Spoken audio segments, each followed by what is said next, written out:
नमस्कार दोस्तों, स्वागत है आपका हमारे चैनल हिंदी उपन्यास पर। आज मैं एक नया उपन्यास शुरू करने जा रही हूँ जिस पर एक मूवी भी बन चुकी है। उसका नाम है ट्वाइलाइट। जो मूवी आपने देखी है वो उपन्यास की नायिका के दृष्टिकोण से बनाई गई है, लेकिन इस उपन्यास में मैं आपको एडवर्ड कलिन यानी नायक के दृष्टिकोण से कहानी सुनाऊंगी। तो लीजिए सुनते हैं। ट्वाइलाइट का पहला भाग, पहली नजर। यह दिन का वह समय था जब मैं सबसे ज्यादा चाहता था कि काश मैं सो पाता। हाई स्कूल या शुद्धिकरण सही शब्द नहीं है। अगर मेरे पापों का प्रायश्चित करने का कोई तरीका होता तो इसे कुछ हद तक गिनती में शामिल किया जाना चाहिए। नीरसता ऐसी चीज नहीं थी जिसकी मुझे आदत हो जाए। हर दिन पिछले दिन से ज्यादा असंभव रूप से नीरस लगता था। शायद इसे मेरी नींद का रूप भी माना जा सकता है, अगर नींद को सक्रिय अवधियों के बीच निष्क्रिय अवस्था के रूप में परिभाषित किया जाए तो। मैं कैफेटेरिया के दूर कोने में प्लास्टर के बीच से गुजरती दरारों को देखता रहा। उनमें ऐसे पैटर्न की कल्पना करता रहा जो वहां नहीं थे। यह उन आवाजों को अनसुना करने का एक तरीका था जो मेरे सिर के अंदर नदी की धार की तरह बड़बड़ा रही थी। इनमें से कई सैकड़ों आवाजों को तो मैंने बोरियत के कारण अनदेखा कर दिया। बात जब मानवीय दिमाग की आती है तो मैंने यह सब पहले भी सुना था और फिर कुछ और भी। आज सभी के विचार छोटे से छात्र समूह में एक नए सदस्य के जुड़ने में डूबे हुए थे। उन्हें तैयार करने में बहुत कम समय लगा। मैंने हर कोण से बार बार उस नए चेहरे को देखा था, बस एक साधारण मानव लड़की। उसके आने पर उत्साह थकाऊ रूप से अनुमानित था। यह वही प्रतिक्रिया थी जो किसी छोटे बच्चे के समूह को एक चमकदार वस्तु दिखाने पर होती है। भीड़ जैसे आधे लड़के पहले से ही खुद को उसके प्रति मोहित होने की कल्पना कर रहे थे, सिर्फ इसलिए क्योंकि वह नई थी। मैंने उन्हें अनसुना करने की बहुत कोशिश की। मैंने केवल 4 आवाजों को नापसंदगी के बजाय शिष्टाचार के कारण ब्लॉक कर दिया था।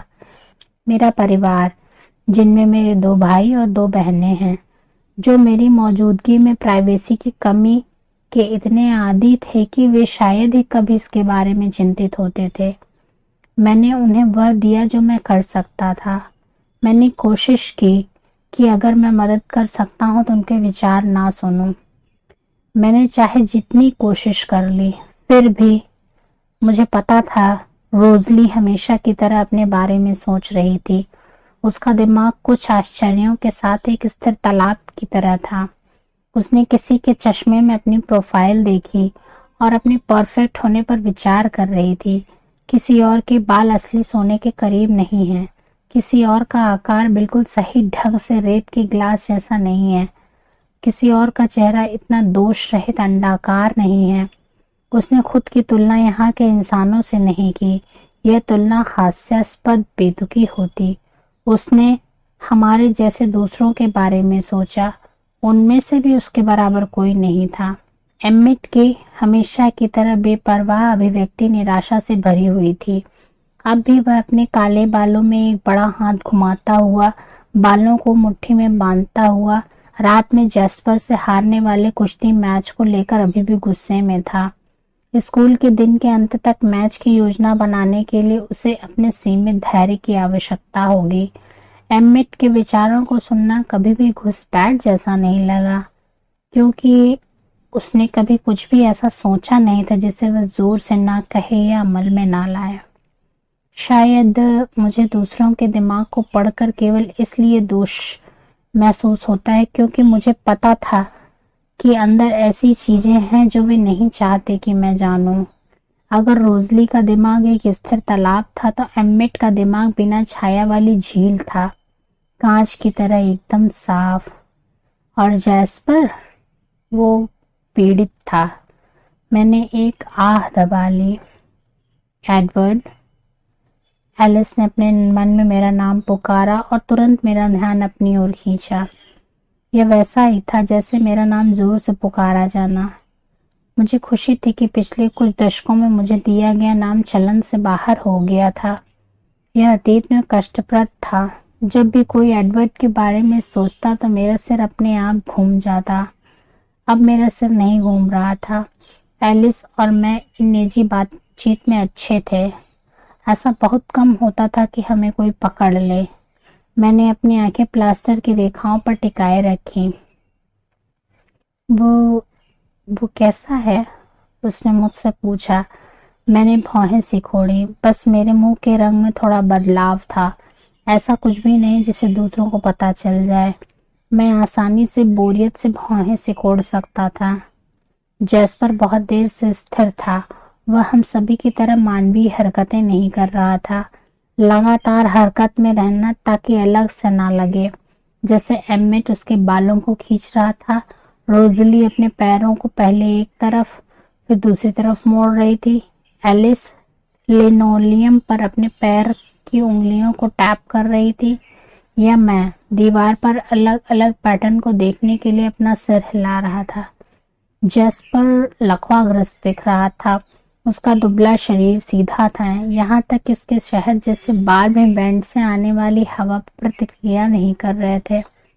एलिस तनाव में थी और मैंने उसके दिमाग में देखा कि वह अपनी परिधीय दृष्टि से जैस्पर को देख रही थी। क्या कोई खतरा है?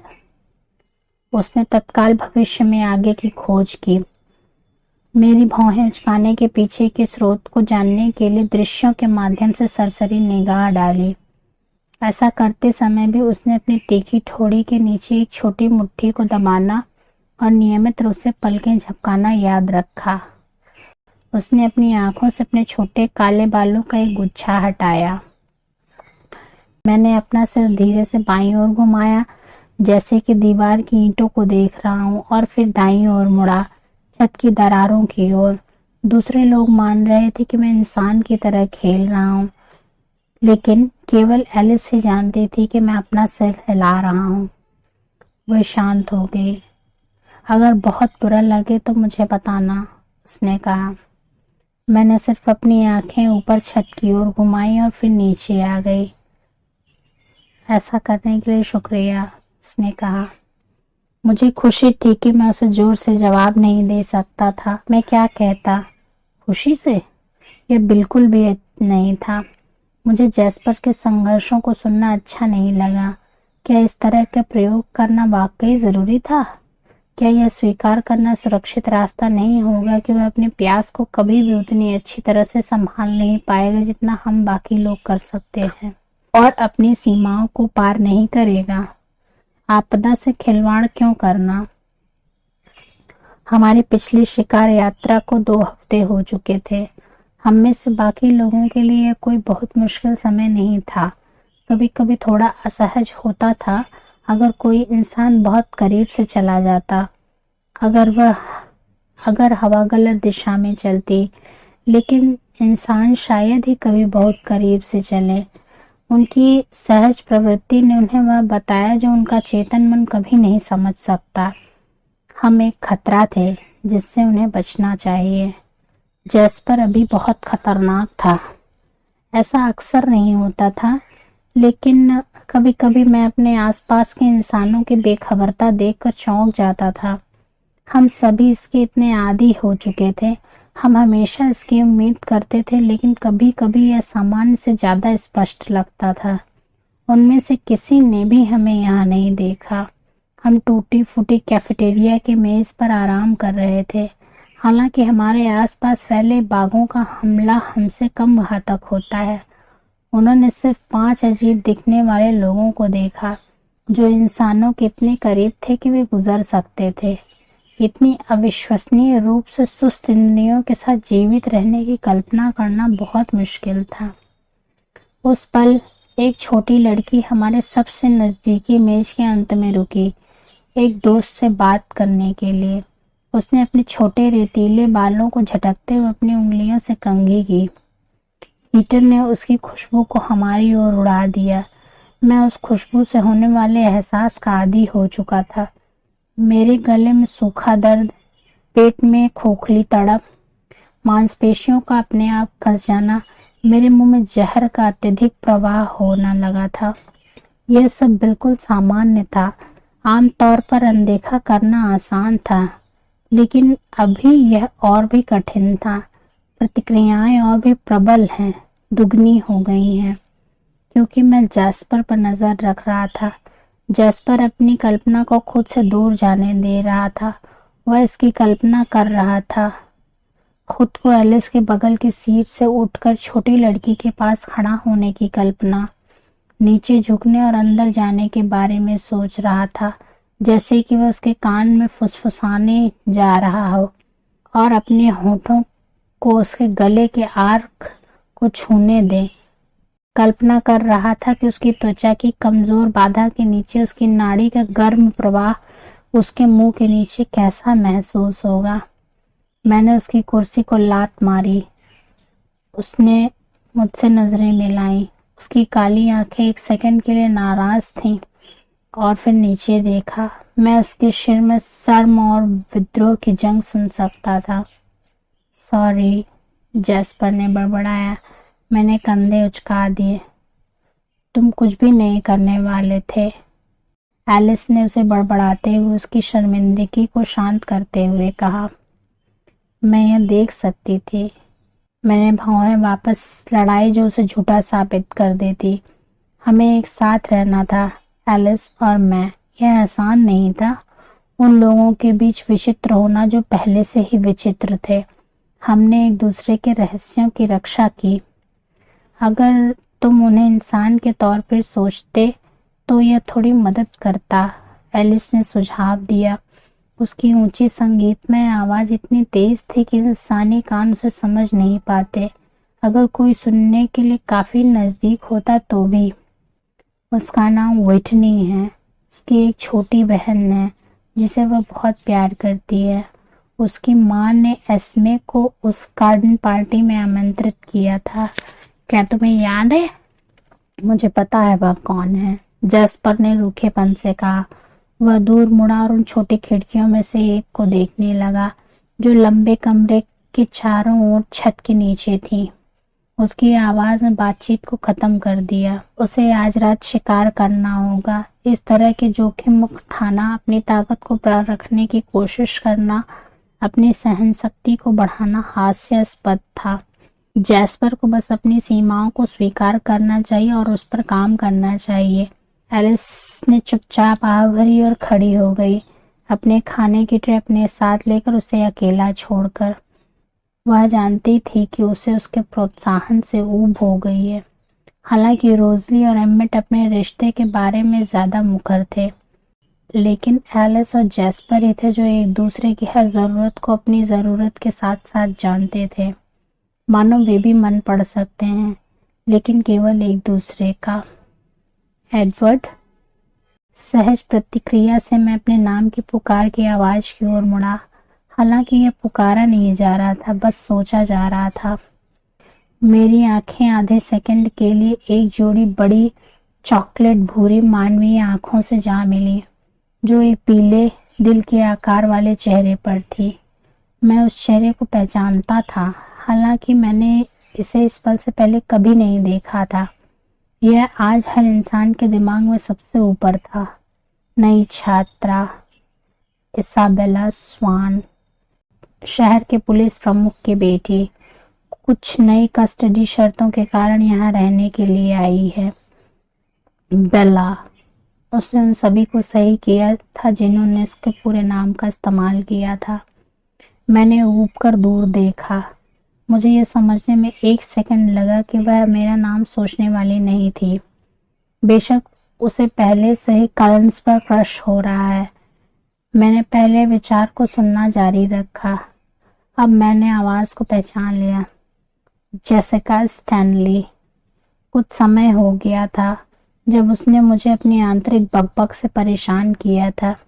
यह कितनी राहत की बात थी जब वह गलत जगह पर अटकने से उबर गई थी। उसके निरंतर हास्यास्पद दिवा सपनों से बचना लगभग असंभव हुआ करता था। उस समय मेरी इच्छा हो रही थी कि मैं उसे ठीक से समझा पाऊं कि अगर मेरे होंठ और उनके पीछे के दांत उसके पास कहीं भी आ जाते तो क्या होता। इससे उस कष्टप्रद कल्पनाओं पर लगाम लग जाती। उसकी प्रतिक्रिया के बारे में सोचकर ही मैं मुस्कुराने लगा। जेसिका के विचार जारी थे, इससे उसे बहुत फायदा होगा। वह वास्तव में सुंदर भी नहीं है। मुझे नहीं पता अरे कितना क्यों घूर रहा है यह माइक। वह बाद वाले नाम पर मानसिक रूप से झिझकी। उसका नया जुनून। आमतौर पर लोकप्रिय माइक न्यूटन उससे पूरी तरह बेखबर था। जाहिर है वह नई लड़की से उतना बेखबर नहीं था। एक और बच्चा चमकदार वस्तु की ओर हाथ बढ़ा रहा है। इसने जेसिका के विचारों को एक बुरा और नया मोड़ दिया। हालांकि वह बाहरी तौर पर नए आने वाली छात्रा के प्रति सौहार्दपूर्ण थी, क्योंकि उसने उसे मेरे परिवार के बारे में आमतौर पर प्रचलित ज्ञान समझाया। नए छात्र ने जरूर हमारे बारे में पूछा होगा। आज भी हर कोई मुझे देख रहा है। जेसिका ने आत्मसंतुष्ट होकर सोचा, क्या यह लकी नहीं है कि बेला की मेरे साथ 2 कक्षाएं हैं। मुझे यकीन है कि माइक मुझसे पूछना चाहेगा कि वह क्या है। मैंने अपने दिमाग से बेकार की बकवास को रोकने की कोशिश की, इससे पहले कि छोटी मोटी बातें मुझे पागल कर दें। जेसिका स्टैनली नई स्वान लड़की को कलंस कबीले के बारे में सारी गंदी बातें बता रही है। मैंने ध्यान भटकाने के लिए एम्मेट से कहा। वह दबी हुई हंसी में हंस पड़ा। मुझे उम्मीद है कि वह इसे ठीक कर रही होगी, उसने सोचा। वास्तव में यह कल्पना से परे है, बस गड़बड़ का एक हल्का सा संकेत। डर का एक अंश भी नहीं है। मैं थोड़ा निराश हूँ। और नई लड़की, क्या वह भी गपशप से निराश है? मैंने सुना कि यह नई लड़की बेला जेसिका की कहानी के बारे में क्या सोचती है। जब उसने अजीब चाक जैसी त्वचा वाले परिवार को देखा जिससे हर कोई दूर रहता था, तो उसने क्या देखा? उसकी प्रतिक्रिया जानना मेरी जिम्मेदारी थी। मैंने अपने परिवार के लिए बेहतर शब्द के अभाव में एक चौकीदार की तरह काम किया।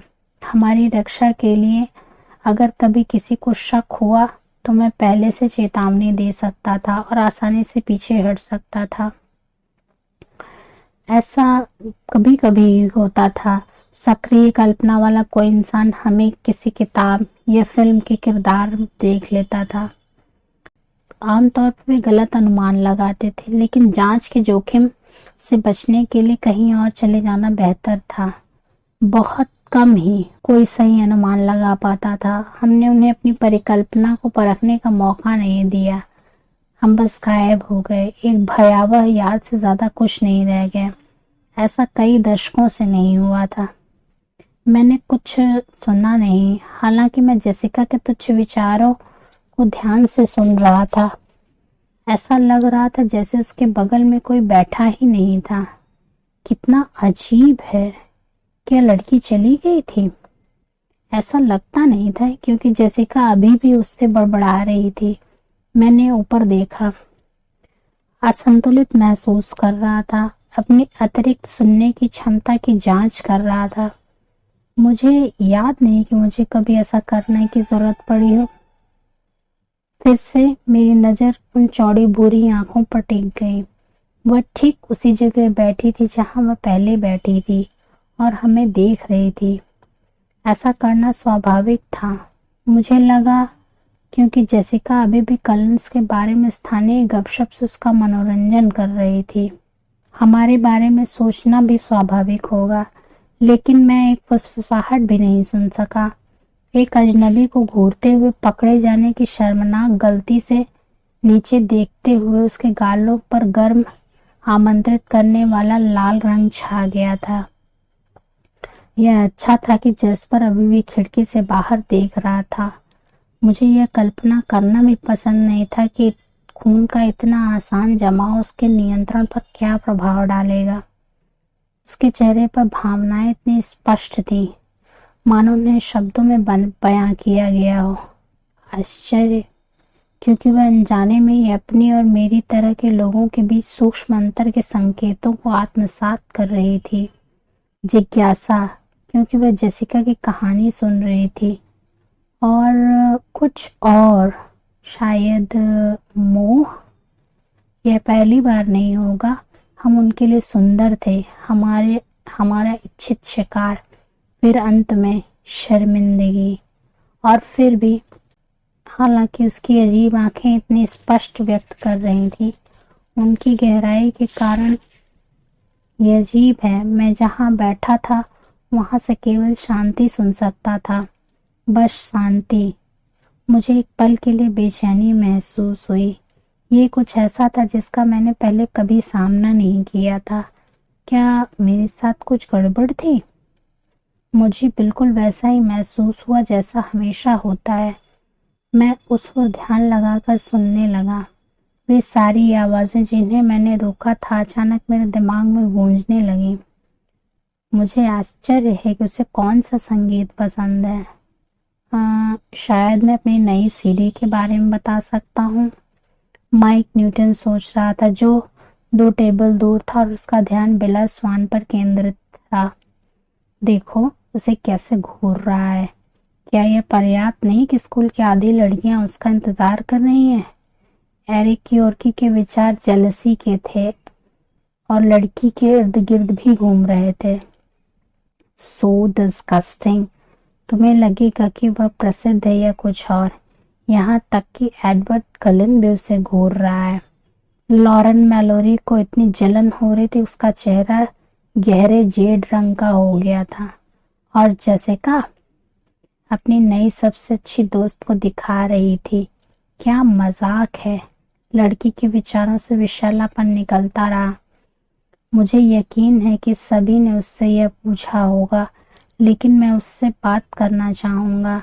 इससे अधिक मौलिक क्या है? एशले डाउलिंग ने सोचा। शायद वह मेरे स्पेनिश क्लास में होगी।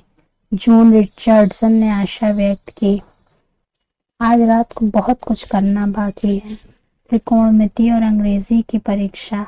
मुझे उम्मीद है कि मेरी माँ एंजेला वेबर एक शांत लड़की जिसके विचार असामान्य रूप से दयालु थे, मेज पर एकमात्र व्यक्ति थी जो इस बेला से ऑब्सेस्ड नहीं थी। मैं उन सभी को सुन सकता था, उनके दिमाग में चल रही हर छोटी मोटी बात को सुन सकता था, लेकिन भ्रामक संवादात्मक आंखों वाली नई छात्रा से कुछ भी नहीं मिला। और निश्चित रूप से मैं सुन सकता था कि वो लड़की जेसिका से बात करते समय क्या कह रही थी। मुझे लंबे कमरे में दूर के छोर पर उसकी धीमी स्पष्ट आवाज सुनने में सक्षम होने के लिए मन को पढ़ने की जरूरत नहीं थी। लाल भूरे बालों वाला लड़का कौन है? मैंने उसे पूछते हुए सुना। अपनी आंखों के कोने से मेरी ओर एक और नजर डाली, लेकिन जब उसने देखा कि मैं भी उसे घूर रहा तो उसने जल्दी से नजर हटा ली। यदि मेरे पास यह आशा करने का समय होता कि उसकी आवाज सुनने से मुझे उसके विचारों को समझने में मदद मिलेगी तो मैं तुरंत निराश हो जाता। आमतौर पर लोगों के विचार उनकी शारीरिक आवाज के समान ही होते हैं, लेकिन यह शांत शर्मीली आवाज अपरिचित थी। कमरे में इधर उधर उछल रहे सैकड़ों विचारों में से एक नहीं थी। मुझे इस बात का यकीन था, पूरी तरह से नया। Oh good luck idiot, Jessica ने लड़की के सवाल का जवाब देने से पहले सोचा। वो एडवर्ड है, वो बहुत खूबसूरत है। बेशक, लेकिन अपना समय बर्बाद मत करो, वह डेट नहीं करता। जाहिर है यहाँ की कोई भी लड़की उसके लिए अच्छी नहीं है। उसने चुपचाप नाक से कोड़ी। मैंने अपनी मुस्कान छिपाने के लिए अपना सिर दूसरी ओर घुमा लिया।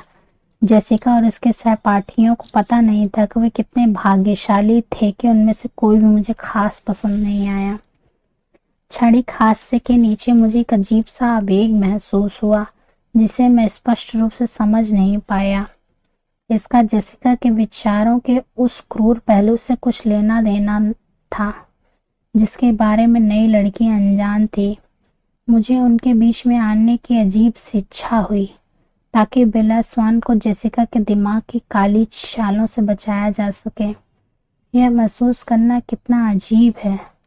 आवेग के पीछे की मंशा को समझने की कोशिश करते हुए मैंने एक बार फिर नई लड़की की जांच की। अब जेसिका की आंखों से मेरे घूरने ने बहुत ज्यादा ध्यान आकर्षित किया था। शायद वह सिर्फ लंबे समय से दबी हुई सुरक्षात्मक प्रवृत्ति थी, कमजोर के लिए मजबूत। किसी तरह ये लड़की अपने नए सहपाठियों से ज्यादा कमजोर लग रही थी। उसकी त्वचा इतनी पारदर्शी थी कि यह विश्वास करना कठिन था कि यह उसे बाहरी दुनिया से बहुत सुरक्षा प्रदान करती होगी या नहीं। मैं स्पष्ट पीली झिल्ली के नीचे उसकी नसों में खून की लयबद्ध धड़कन देख सकता था, लेकिन मुझे उस पर ध्यान केंद्रित नहीं करना चाहिए। मैं इस जीवन में अच्छा था जिसे मैंने चुना था, लेकिन मैं जैस्पर की तरह ही प्यासा था और प्रलोभन को आमंत्रित करने का कोई मतलब नहीं था। उसकी बाहों के बीच एक हल्की सी सिलवट थी जिसके बारे में मैं अनजान लग रही थी। यह अविश्वसनीय रूप से निराशाजनक था। मैं आसानी से देख सकता था कि उसके लिए वहां बैठना, अजनबियों से बातचीत करना, ध्यान का केंद्र बनना कितना तनावपूर्ण था। मैं उसके शर्मीलेपन को उसके कमजोर दिखने वाले कंधों से समझ सकता था जो थोड़े झुके हुए थे, जैसे कि वह किसी भी पल नकारे जाने की उम्मीद कर रही हो। और फिर भी मैं केवल देख सकता था, केवल महसूस कर सकता था, केवल कल्पना कर सकता था। बहुत ही असाधारण मानव लड़की की ओर से केवल चुप्पी थी। मैं कुछ भी नहीं सुन सकता था। लेकिन क्यों? क्या हम? रोजली ने मेरा ध्यान भंग करते हुए बड़बड़ाया। मैंने राहत की भावना के साथ अपना ध्यान लड़की से हटा लिया। मैं इस पर लगातार फेल नहीं होना चाहता था। मेरे लिए असफलता एक दुर्लभ चीज थी और असामान्य होने से भी ज्यादा परेशान करने वाली। मैं उसके छिपे हुए विचारों में कोई दिलचस्पी नहीं विकसित करना चाहता था, सिर्फ इसलिए क्योंकि वे छिपे हुए थे। इसमें कोई संदेह नहीं है कि जब मैं उन्हें समझूंगा और मैं ऐसा करने का कोई तरीका खोज लूंगा तो वह किसी भी और इंसान की तरह संकीर्ण और तुच्छ होंगे। यह उन तक पहुंचने के लिए जो मैं प्रयास करूंगा उसके लायक नहीं है। तो क्या नई वाली भी हमसे डरती है? एम्मेट ने पूछा, अभी भी अपने पिछले सवालों के जवाब का इंतजार कर रहा था। मैंने कंधे उचका दिए। वह ज्यादा जानकारी लेने के लिए दबाव डालने में दिलचस्पी नहीं दिखा रहा था। हम टेबल से उठकर कैफेटेरिया से बाहर चले गए। एम्मेट, रोजली और जैस्पर सीनियर होने का नाटक कर रहे थे। वे अपनी कक्षाओं के लिए चले गए। मैं उनसे कम उम्र का किरदार निभा रहा था। मैं अपने जूनियर लेवल बायोलॉजी के पाठ के लिए चला गया। अपने दिमाग का उबाऊपन के लिए तैयार था। यह संदिग्ध था कि मिस्टर बैनर, जो औसत बुद्धि से ज्यादा नहीं थे, अपने व्याख्यान में कुछ ऐसा निकाल पाएंगे जो 2 मेडिकल डिग्री रखने वाले किसी व्यक्ति को आश्चर्यचकित कर दे। कक्षा में मैं अपनी कुर्सी पर बैठकर अपनी किताबें फिर से सहारा। उनमें कुछ भी ऐसा नहीं था जो मैं पहले से ना जानता हूँ टेबल पर बिखरने दिया। मैं अकेला छात्र था जिसके पास खुद के लिए टेबल थे। मनुष्य इतने समझदार नहीं थे कि वे जान सके कि वे मुझसे क्यों डरते हैं, लेकिन उनकी जन्मजात जीवित रहने की प्रवृत्ति उन्हें मुझसे दूर रखने के लिए पर्याप्त थी। जैसे जैसे वे लंच से आते गए, कमरा धीरे धीरे भरता गया। मैं अपनी कुर्सी पर पीछे झुक गया और समय बीतने का इंतजार करने लगा। फिर से मैंने चाहा कि काश मैं सो पाता, क्योंकि मैं नई लड़की के बारे में सोच रहा था। जब एंजेला वेबर उसे दरवाजे के अंदर ले गई तो उसका नाम मेरे ध्यान में आया। बेला भी मेरी तरह शर्मीली लगती है। मुझे लगता है कि आज उसके लिए वाकई मुश्किल दिन होगा। काश मैं कुछ कह पाता, लेकिन शायद यह बेवकूफ़ी भरा लगे। हाँ, माइक न्यूटन ने सोचा। अपनी सीट पर मुड़ते हुए लड़कियों को अंदर आते हुए देखा।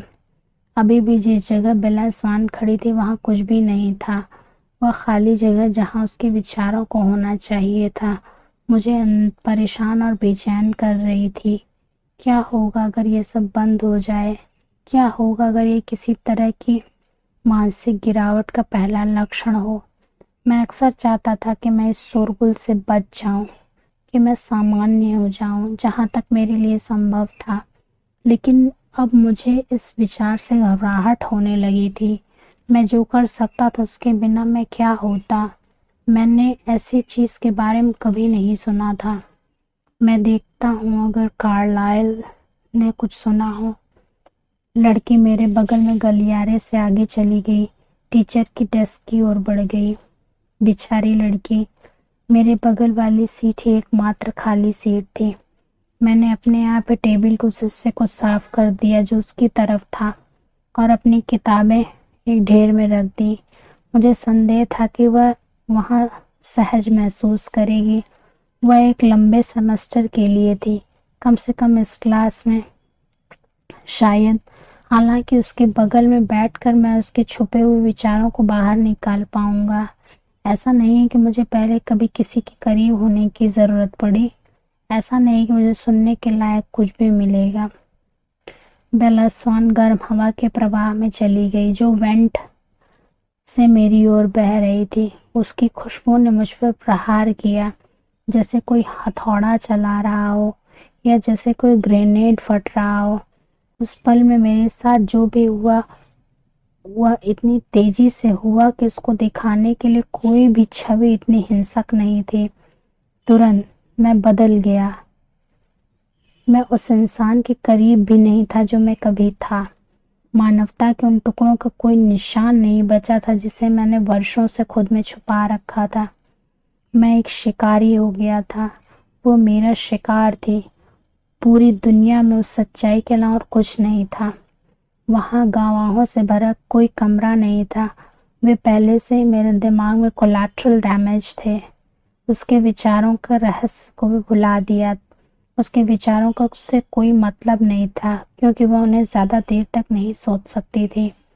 मैं एक पिशाच था और उसका खून सबसे मीठा था जिसे मैंने 80 से अधिक वर्षों में सूंघा था। मैंने कभी नहीं सोचा था कि ऐसी महक भी मौजूद हो सकती है। अगर मुझे पता होता तो मैं बहुत पहले इसकी तलाश में निकल जाता। मैं उसे खोजने के लिए पूरी धरती को छान मारता। मैं उसके स्वाद की कल्पना कर सकता था। प्यास मेरे गले में आग की तरह जलने लगी। मेरा मुंह पका और सूखा हुआ लग रहा था और जहर के ताजा प्रवाह ने उस सनसनी को दूर करने में कोई मदद नहीं की। मेरा पेट भूख से मरोड़ और खा रहा था जो प्यास की प्रतिध्वनि थी। मेरी मांसपेशियां उछलने के लिए मुड़ी हुई थी। पूरा 1 सेकंड भी नहीं बीता था। वह अभी भी वही कदम उठा रही थी जिसकी वजह से वह मुझसे हवा के विपरीत दिशा में जा रही थी। जैसे ही उसका पैर जमीन पे पड़ा उसकी नजरें मेरी ओर आ गईं।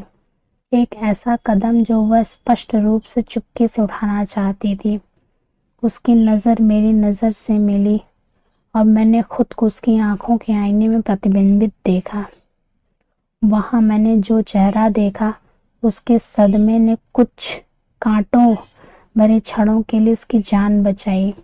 उसने इसे आसान नहीं बनाया। जब उसने मेरे चेहरे पर भाव देखा तो उसके गालों पर फिर से खून भर गया जिससे उसकी त्वचा का रंग सबसे स्वादिष्ट हो गया जो मैंने कभी देखा था। उस गंध ने मेरे दिमाग में एक मोटी धुंध पैदा कर दी थी। मैं मुश्किल से इसके बारे में सोच पा रहा था। मेरी सहज प्रवृत्ति उग्र हो गई, नियंत्रण का विरोध करते हुए असंगत हो गई। वह बहुत तेजी से चलने लगी, मानो उसे भागने की जरूरत समझ में आ गई हो। उसकी जल्दबाजी ने उसे अनाड़ी बना दिया था। वह लड़खड़ा गई और आगे की ओर गिर पड़ी, लगभग मेरे सामने बैठी लड़की से जा टकराई। नाजुक, कमजोर, एक सामान्य इंसान से भी ज्यादा। मैंने उस चेहरे पर ध्यान केंद्रित करने की कोशिश की जो मैंने उसकी आंखों में देखा था। एक ऐसा चेहरा जिसे मैंने घृणा से पहचाना, मेरे अंदर के राक्षस का चेहरा। वह चेहरा जिसे मैंने दशकों के प्रयास और अडिग अनुशासन से हराया था, अब यह कितनी आसानी से सतह पर आ गया। गंध फिर से मेरे चारों ओर घूमने लगी, मेरे विचारों को बिखेर दिया और मुझे लगभग मेरी सीट से धकेल दिया। नहीं, मैंने अपनी कुर्सी पर खुद को संभालने की कोशिश करते हुए टेबल के किनारे को पकड़ लिया। लकड़ी इस काम के लिए ठीक नहीं थी। मेरा हाथ स्टड से टकराया और एक हथेली भर लकड़ी के गूदे के साथ बाहर आया, जिससे बची हुई लकड़ी पर मेरी उंगलियों की आकृति उभर आई। सबूत नष्ट करें, यह एक बुनियादी नियम था। मैंने अपनी उंगलियों से आकृति के किनारों को जल्दी से ठीक कर दिया, जिससे फर्श पर एक खुरदरा छेद और छीलन का ढेर रह गया, जिसे मैंने अपने पैर से बिखेर दिया। सबूत नष्ट करें, कोलैटरल डैमेज। मुझे पता था कि अब क्या होना था। लड़की को मेरे पास आकर बैठना होगा और मुझे उसे मारना होगा। इस कक्षा में मौजूद मासूम दर्शक, 18 अन्य बच्चे और एक आदमी को जाने की अनुमति नहीं दी जा सकती थी, क्योंकि वे जल्द ही कुछ देखने वाले थे। मुझे यह सोचकर झटका लगा कि मुझे क्या करना चाहिए। अपने सबसे बुरे समय में भी मैंने कभी इस तरह का अत्याचार नहीं किया। मैंने कभी मासूमों को नहीं मारा था। अब मैंने उनमें से 20 को एक साथ मारने की योजना बनाई। मेरे प्रतिबिंब में राक्षस का चेहरा मेरा मजाक उड़ा रहा था, जबकि मेरा एक हिस्सा उससे दूर भाग रहा था। दूसरा हिस्सा यह योजना बना रहा था कि आगे क्या करना होगा। अगर मैंने पहले लड़की को मार दिया तो कमरे में मौजूद इंसानों की प्रतिक्रिया से पहले मेरे पास उसके साथ केवल 15 या 20 सेकंड हो गए, शायद थोड़ा और अधिक। अगर पहले उन्हें यह एहसास नहीं हुआ कि मैं क्या कर रहा हूँ, उसके पास चीखने या दर्द महसूस करने का समय ही नहीं होगा। मैं उसे क्रूरता से नहीं मारूंगा। इतना तो मैं उस अजनबी के लिए, उसके बेहद प्यारे खून के लिए कर सकता था, लेकिन फिर मुझे उन्हें भागने से रोकना होगा। मुझे खिड़कियों की चिंता नहीं करनी होगी, जो किसी के लिए भागने का रास्ता देने के लिए बहुत ऊंची और छोटी है। बस दरवाजा, उसे बंद करो और वे फंस जाएंगे। यह धीमा और अधिक कठिन होगा। जब वे घबराए हुए और भागते हुए अराजकता में आगे बढ़ रहे हैं तो उन सभी को मारने की कोशिश करना असंभव नहीं, लेकिन बहुत अधिक शोर होगा, बहुत चीखने चिल्लाने का समय। कोई सुन लेगा और मुझे इस काले घंटे में और भी अधिक निर्दोष लोगों को मारने के लिए मजबूर होना पड़ेगा। और जब मैं दूसरों की हत्या करूंगा तो उसका खून ठंडा हो जाएगा। गंध ने मुझे सजा दी। मेरा गला सूखे दर्द से बंद हो गया। तो पहले गवाह। फिर मैंने अपने दिमाग में इसका नक्शा बना लिया। मैं कमरे के बीच में था, सामने से सबसे दूर की पंक्ति पर। मैं पहले ही अपना दाहिना हिस्सा लूंगा। मैंने अनुमान लगाया कि मैं प्रति सेकंड 4 या 5 लोगों की गर्दन तोड़ सकता हूँ। ज्यादा शोर नहीं होगा। दाहिना हिस्सा भाग्यशाली होगा, वे मुझे आते हुए देख नहीं पाएंगे। सामने से पीछे और बाईं ओर घूमते हुए मुझे इस कमरे में हर जीवन को खत्म करने में अधिकतम 5 सेकंड लगेंगे। बेला स्वान को यह देखने के लिए पर्याप्त समय कि उसके लिए क्या आ रहा है। पर्याप्त देर की उसे डर महसूस होने लगे। इतनी देर की शायद अगर सदमे ने उसे अपनी जगह पर स्थिर न कर दिया तो वह चीख पाती, एक हल्की चीख जिससे कोई नहीं आ पाएगा। मैंने एक गहरी सांस ली और वह गंध एक आग थी जो मेरी सूखी नसों में दौड़ गई। मेरी छाती से जलती हुई हर बेहतर आवेग को भस्म कर रही थी जो मैं कर सकता था।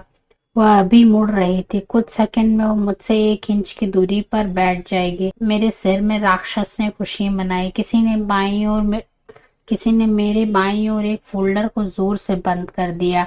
मैंने यह देखने के लिए ऊपर नहीं देखा कि इंसान कौन था, लेकिन इस हरकत ने मेरे चेहरे पर सामान्य बिना गंध वाली हवा की लहर भेज दी।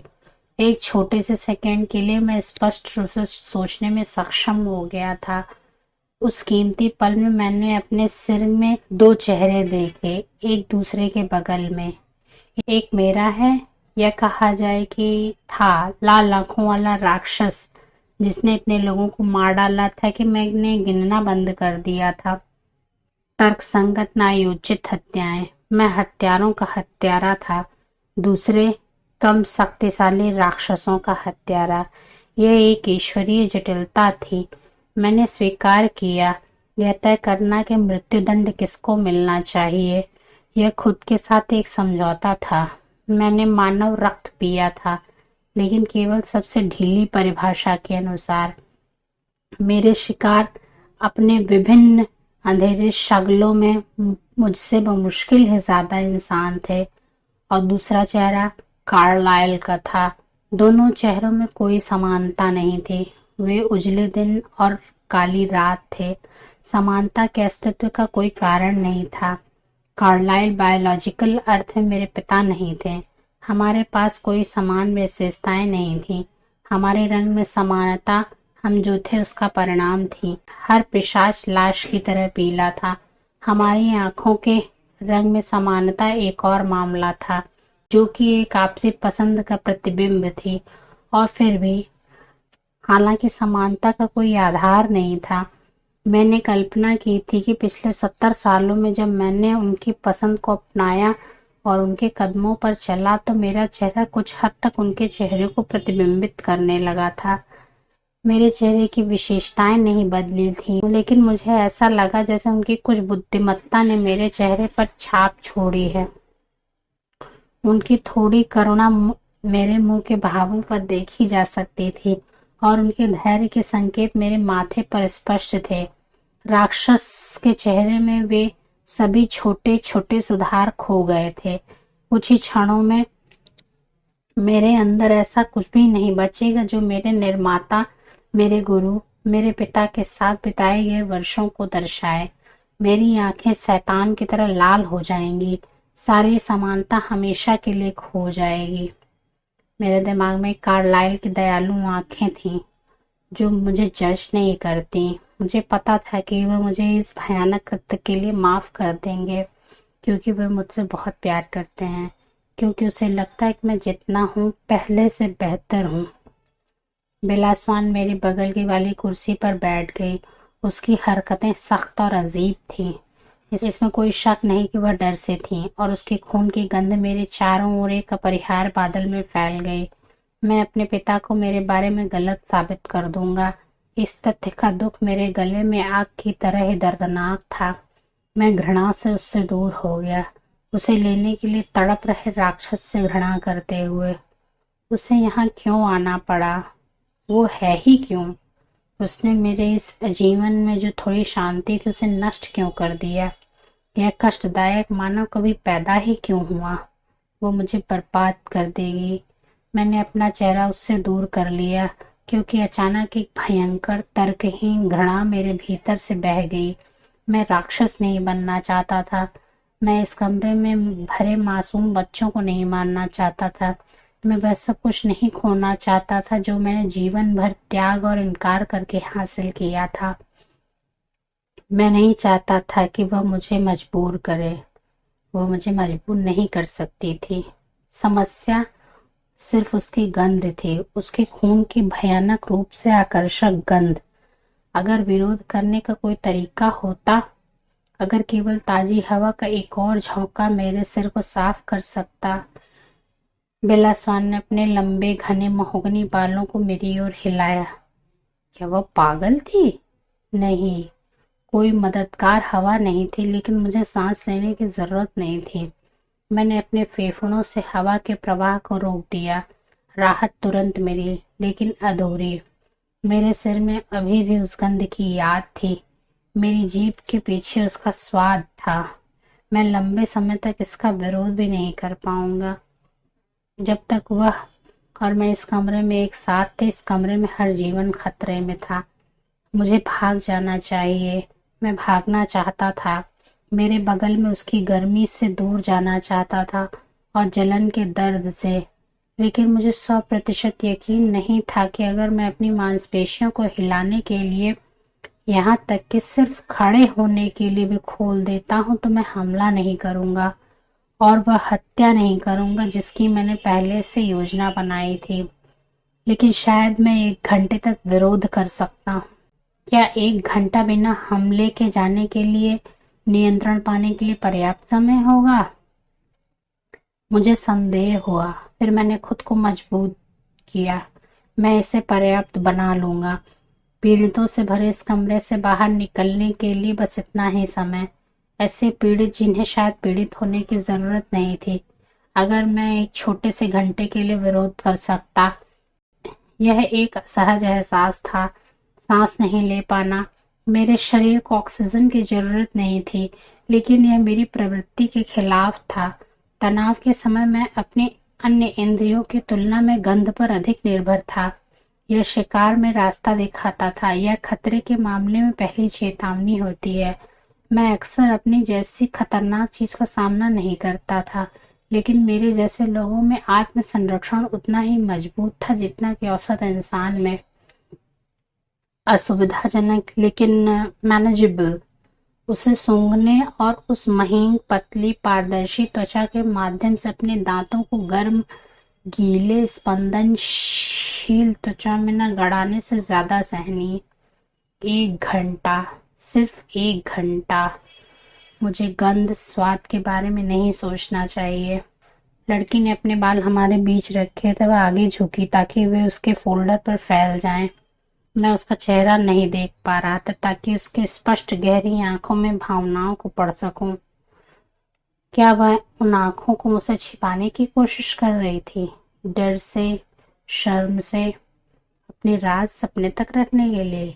उसके बेबाक विचारों से बाधित होने पर मेरी पिछली जलन उस जरूरत और नफरत की तुलना में कमजोर और फीकी थी जो अब मुझ पर हावी हो रही थी, क्योंकि मैं अपने बगल में बैठी इस कमजोर लड़की से नफरत करता था। उससे पूरी शिद्दत से नफरत करता था, जिसके साथ मैं अपने पुराने रूप, अपने परिवार के प्रति अपने प्यार, अपने सपनों से जो मैं था उससे बेहतर होने के लिए चिपका हुआ था। उससे नफरत करना कि उसने मुझे कैसा महसूस कराया, इससे थोड़ी मदद मिली। हाँ, मुझे पहले तो जलन महसूस हुई थी, वह कमजोर थी, लेकिन इससे भी थोड़ी मदद मिली। मैं हर विचार से चिपका रहा जो मुझे यह कल्पना करने से विचलित करता था कि उसका स्वाद कैसा होगा। नफरत और जलन, अधीरता। क्या 1 घंटा कभी नहीं बीतेगा? और जब घंटा खत्म हो जाएगा वह इस कमरे से बाहर चली जाएगी और मैं क्या करूंगा? अगर मैं राक्षस को नियंत्रित कर सकता हूँ तो उसे दिखा सकता हूँ कि देरी लाभदायक है। इस दौरान मैं अपना परिचय दे सकता हूँ। हेलो, मेरा नाम एडवर्ड कलन है। क्या मैं तुम्हें तुम्हारी अगली कक्षा में ले जा सकता हूँ? वह हाँ कहेगी। ऐसा करना शिष्टाचार होगा। पहले से ही मुझसे डरने के बावजूद, जैसे कि मुझे यकीन था कि वह थी, वह परंपरा का पालन करेगी और मेरे बगल में चलेगी। उसे गलत दिशा में ले जाना काफी आसान होना चाहिए।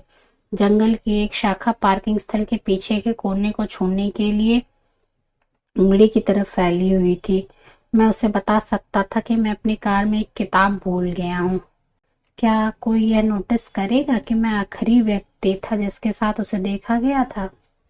हमेशा की तरह बारिश हो रही थी। गलत दिशा में जा रहे 2 काले रेनकोट बहुत ज्यादा दिलचस्पी नहीं जगाएंगे और ना ही मेरा खुलासा करेंगे, सिवाय इसके कि मैं आज अकेला छात्र नहीं था जो उसके बारे में जानता था।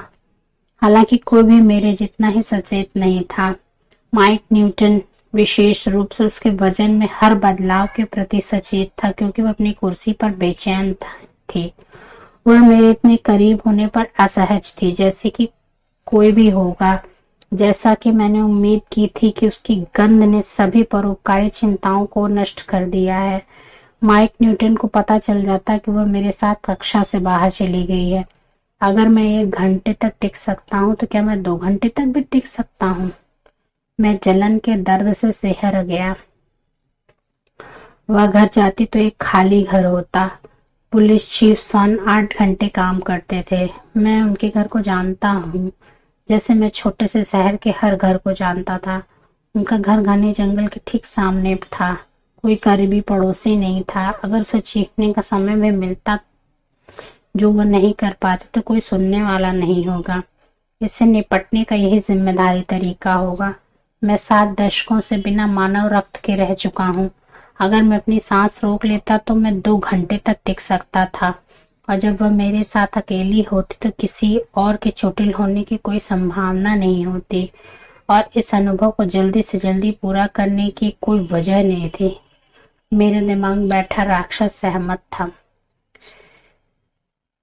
यह सोचना कुतर्क था कि इस कमरे में मौजूद 19 इंसानों को प्रयास और धैर्य के साथ बचाकर मैं इस मासूम लड़की को मारकर कम राक्षस बन जाऊंगा। हालांकि मैं उससे नफरत करता था, लेकिन मैं पूरी तरह से जानता था कि मेरी नफरत अन्यायपूर्ण थी। मैं जानता था कि वास्तव में मैं खुद से ही नफरत कर रहा हूँ, और जब वह मर जाएगी तो हम दोनों से और भी ज्यादा नफरत करूंगा। मैंने इस तरह से 1 घंटा गुजारा, उसे मारने के सबसे अच्छे तरीकों की कल्पना करते हुए। मैंने वास्तविक कृत्य की कल्पना करने से बचने की कोशिश की। यह मेरे लिए बहुत ज्यादा हो सकता था, इसलिए मैंने रणनीति बनाई और कुछ नहीं। एक बार बिल्कुल अंत में उसने अपने बालों की दीवार के माध्यम से मुझे देखा। मैं महसूस कर सकता था कि जब उसकी नजर मुझसे मिली तो मेरे अंदर अन्यायपूर्ण नफरत जल रही थी। उसकी भयभीत आंखों में इसका प्रतिबिंब देखा जा सकता था। खून से उसके गाल लाल थे, इससे पहले कि वह फिर से अपने बालों में छिप पाती, और मैं लगभग खत्म हो चुका था। लेकिन घंटी बजी और हम, कितना अजीब है, बच गए वह मौत से, और मैं बस कुछ समय के लिए उस दुस्वप्न प्राणी से जिससे मैं डरता था और घृणा करता था। अब मुझे जाना था।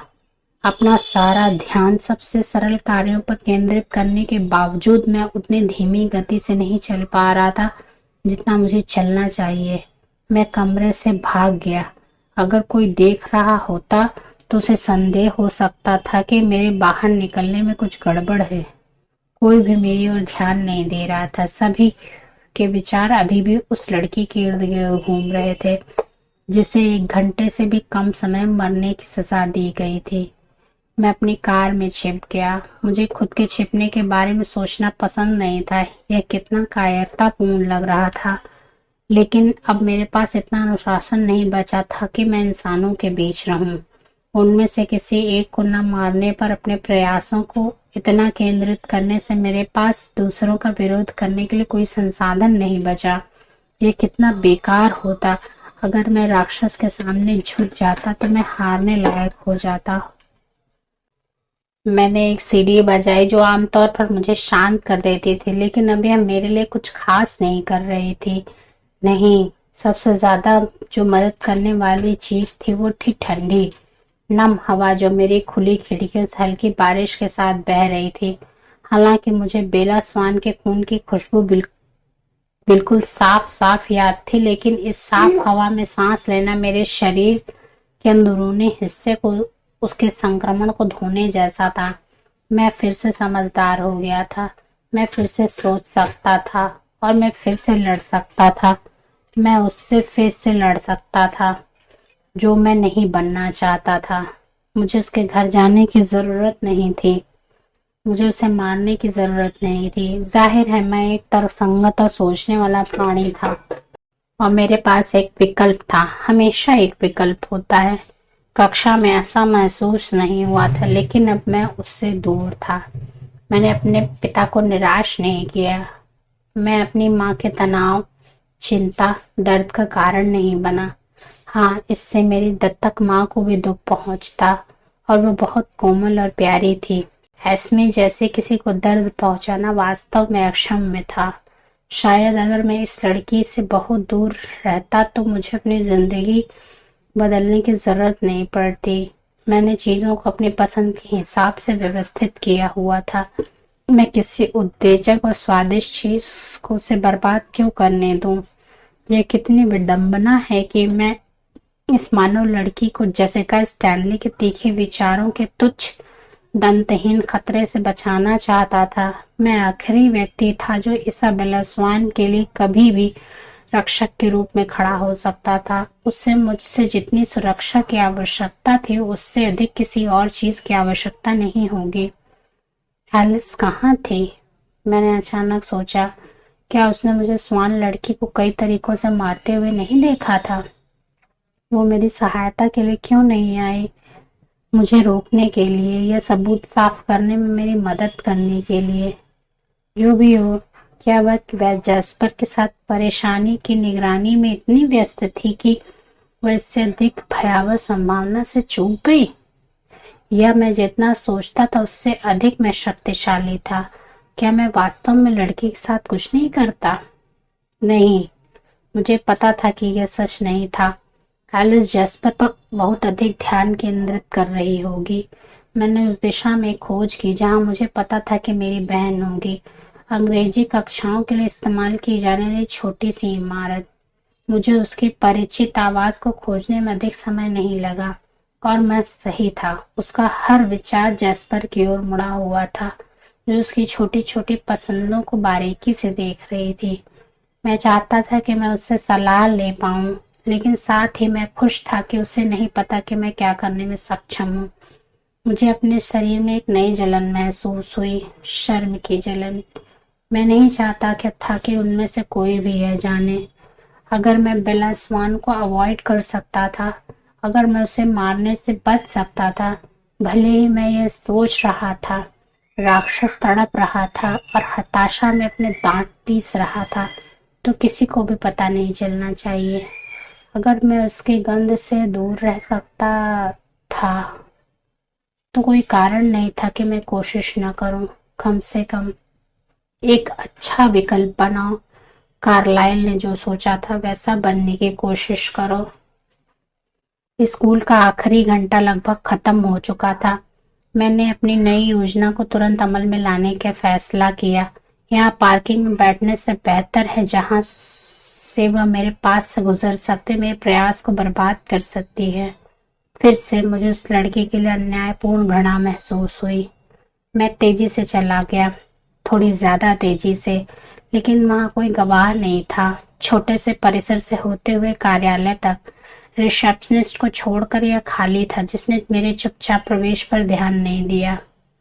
मिस कोप, अस्वाभाविक रूप से लाल बालों वाली महिला ने ऊपर देखा और चौंक गई। यह हमेशा उसे चौंका देता था। वे छोटे छोटे चिन्हों को नहीं समझ पाते थे, चाहे उन्होंने हम में से किसी को पहले कितनी बार देखा हो। ओह, वह थोड़ा घबराई हुई सी बोली। उसने अपनी कमीज को चिकना किया। उसने मन ही मन सोचा, बेवकूफी है, वह मेरे बेटे जितना ही छोटा है। हेलो एडवर्ड, मैं तुम्हारे लिए क्या कर सकती हूँ? उसकी पलकें उसके मोटे चश्मे के पीछे फड़फड़ा रही थीं। असहज, लेकिन मैं जानता था कि जब मैं आकर्षक बनना चाहता हूँ तो कैसे बनना है। यह आसान था, क्योंकि मैं तुरंत जान सकता था कि कोई भी स्वर या हाव भाव कैसे लिया जा रहा है। मैं आगे झुका, उसकी नजरों से नजर मिलाई, जैसे कि मैं उसके सपाट भूरी आंखों में गहराई से देख रहा हूँ। उसके विचार पहले से ही फड़फड़ा रहे थे। यह आसान होना चाहिए। मैं सोच रहा था कि क्या आप मेरे शेड्यूल में मेरी मदद कर सकती हैं? मैंने उस नरम आवाज में कहा जो मैंने इंसानों को न डराने के लिए आरक्षित की थी। मैंने उसके दिल की धड़कन बढ़ती सुनी। बेशक एडवर्ड, मैं कैसे मदद कर सकती हूँ?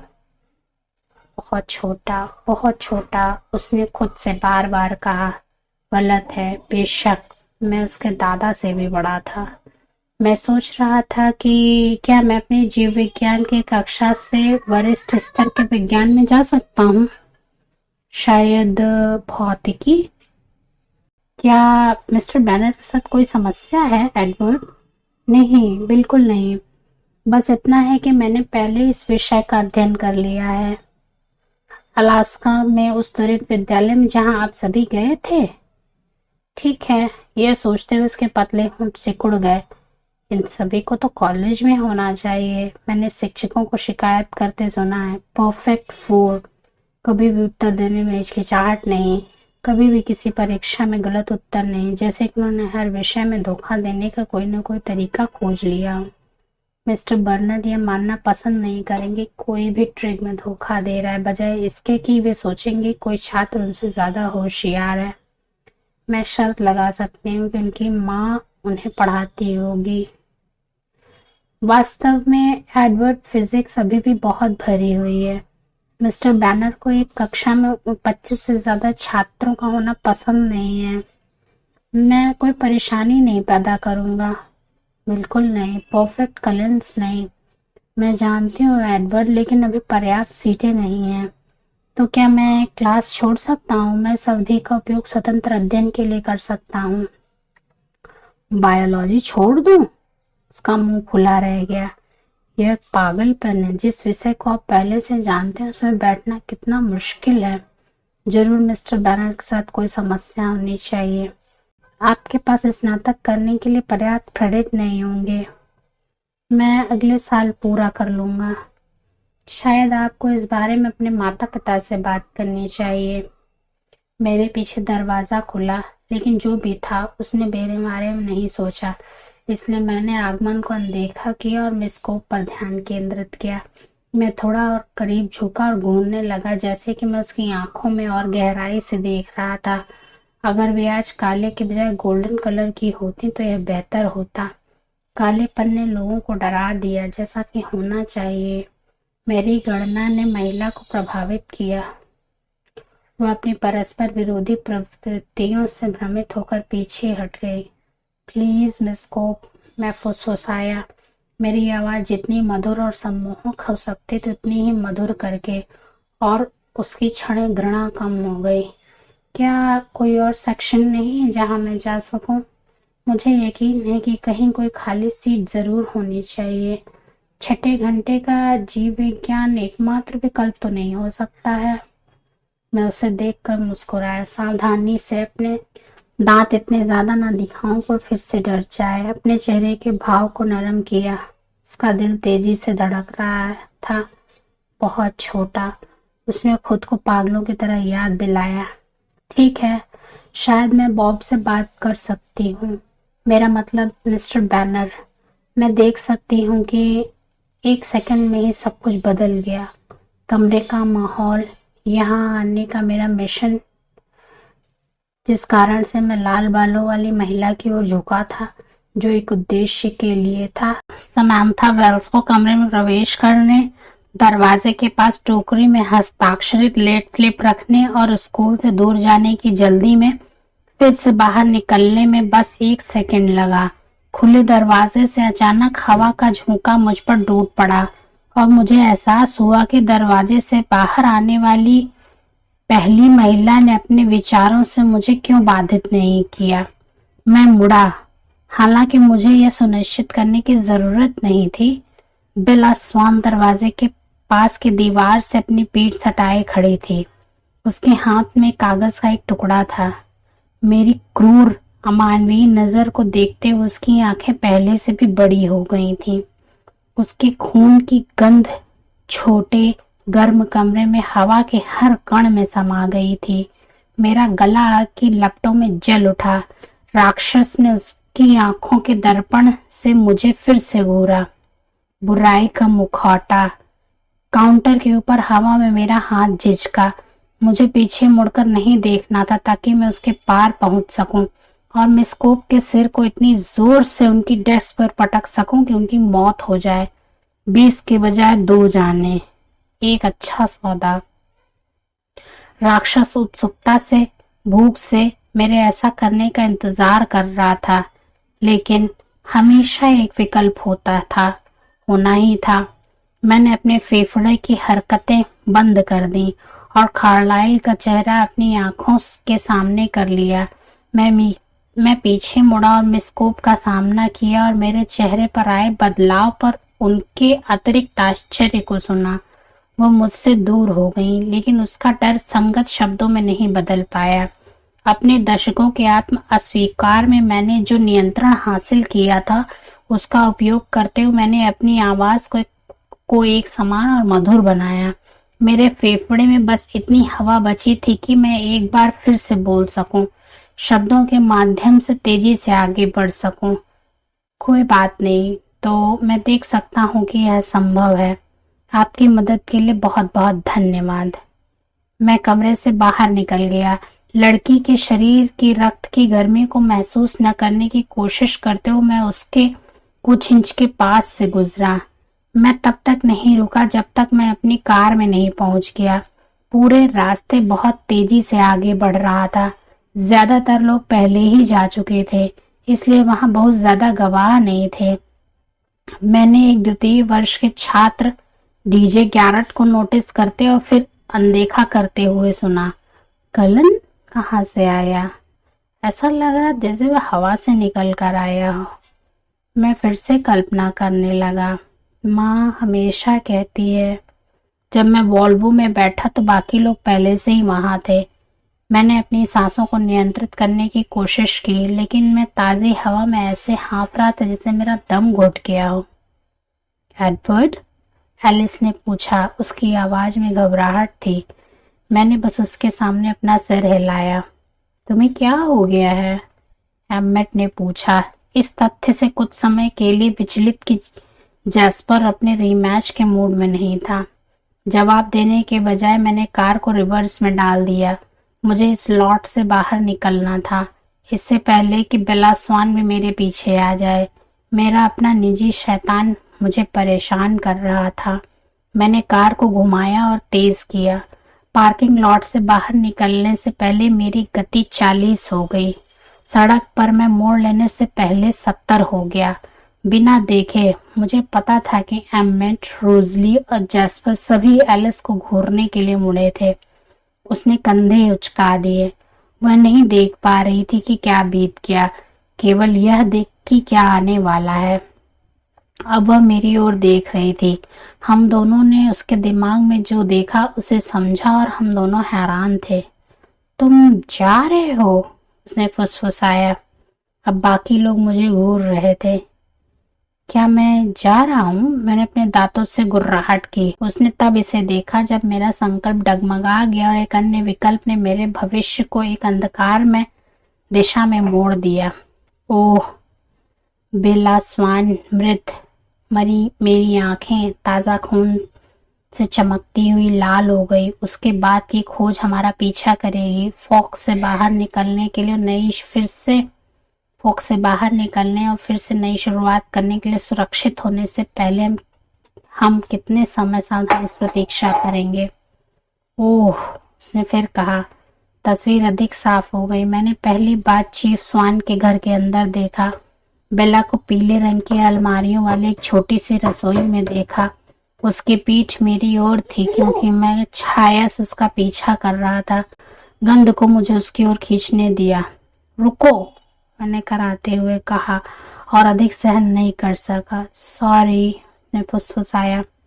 राक्षस खुश हुआ और उसके सिर में दृष्टि फिर से बदल गई। रात में खाली हाईवे, उसके बगल के पेड़ बर्फ से ढके हुए लगभग 200 मील प्रति घंटे की रफ्तार से गुजर रहे थे।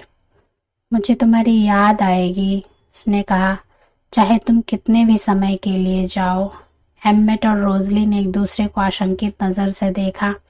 हम अपने घर की ओर जाने वाली लंबी ड्राइव के मोड़ पर पहुंच चुके थे। हमें यहाँ छोड़ दो, एलिस ने निर्देश दिया। तुम्हें खुद कार्लाइल को बताना चाहिए।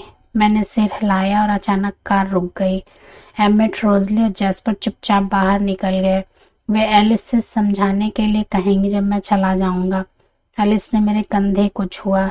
तुम सही कर रहे हो, उसने बड़बड़ाते हुए कहा। इस बार कोई सपना नहीं, एकमात्र आदेश था। वह चार्ली स्वान की एकमात्र परिवार है। यह उन्हें भी मार देगा। हाँ, मैंने कहा, केवल अंतिम भाग से सहमत होते हुए। वह दूसरों के साथ जुड़ने के लिए बाहर निकल गई। उसकी भौहें चिंता में सिकुड़ गईं। वे जंगल में गायब हो गए इससे पहले कि मैं कार को मोड़ पाता।